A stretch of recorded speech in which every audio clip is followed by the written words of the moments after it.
actually the best people at reading our own book. Yeah, we will completely ruin this. Yeah. Singing. Round of applause then, please, Tom and Dougie.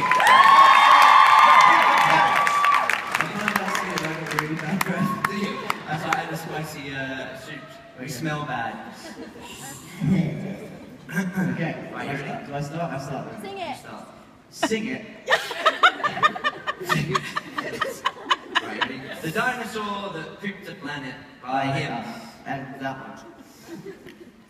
Danny and Dinosaur liked to have fun. Some days they had lots, some days they had none. Take one, done, that's good. One day they were bored, they had no games to play. Danny said, Dinosaur, what should we do today? That's Danny's voice. That's what Danny sounds like. had some helium. Yeah.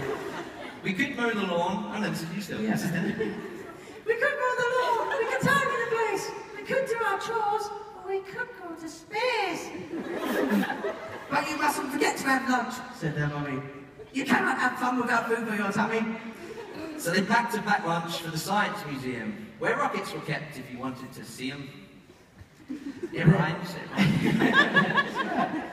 There were hundreds of rockets and spaceship surprises, tall ones, small ones, and all shapes and sizes, and one that was ready to launch for the door, big enough for a boy and his pet dinosaur. I missed that word. It was good though, I liked it. Yeah. We should make It's that more change for the next edition. I like this stopping in between as well. It makes me less nervous.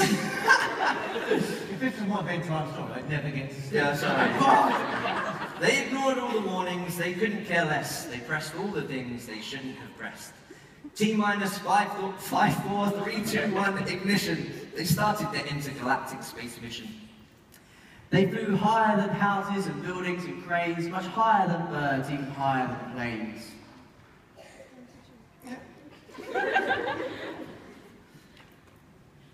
We're in space!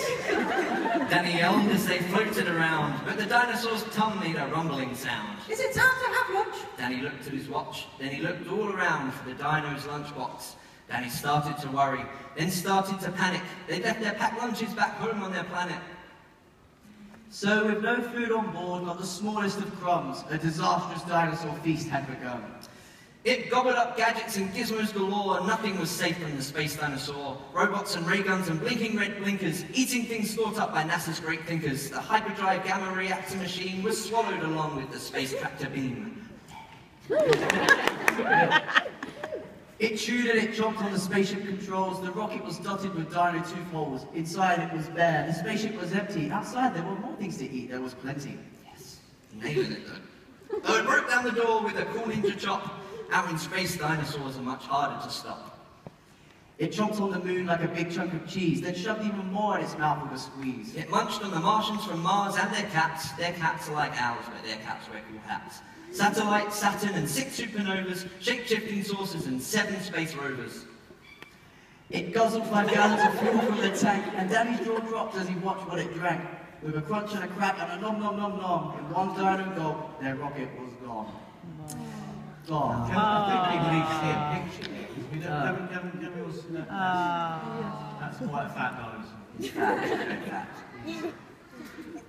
Now nothing was left, all Danny could see was a fat dinosaur where the rocket should be, and so they were stranded with no way back home, just Danny and Dino in space, all alone. Now Danny was crying, he cried and he cried, and his tears filled his spacesuit inside. Filled his spacesuit. Filled his spacesuit Inside. inside. Unless they were going to stay there forever, the dinosaur needed to do something clever. With the feeling of guilt deep down in its gut, its brain brewed a plan involving its butt. It knew there was only one thing it could do to get them back home. It needed to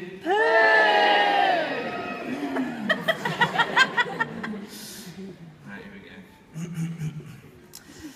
Like a poop-powered rocket, the dinosaur flew. Dan hopped on his back and he watched as it pooed. It pooped out the robots and ray guns and blinkers, the things NASA stinkers thought up were now stinkers. It pooped out the moon, it pooped out the stars, it pooped the space rovers and Martians from Mars.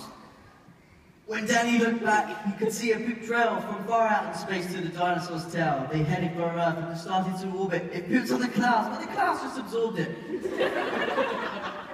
Just rhyming orbit with absorbed it, that is genius. We laughed a lot. We laughed at that. They flew past the buildings and streets of their town, leaving the houses all smelly and brown, and finally landed back down on the ground. Hooray! Danny cried. Come home safe and sound. They looked to the sky, and the things that were pooed had formed a poop planet right next to the moon. And so Danny promised to listen to Mummy, because fun is not fun without food for your tummy. And just when you thought all the pooping was done, a Mars cat popped out of the dinosaur's bum.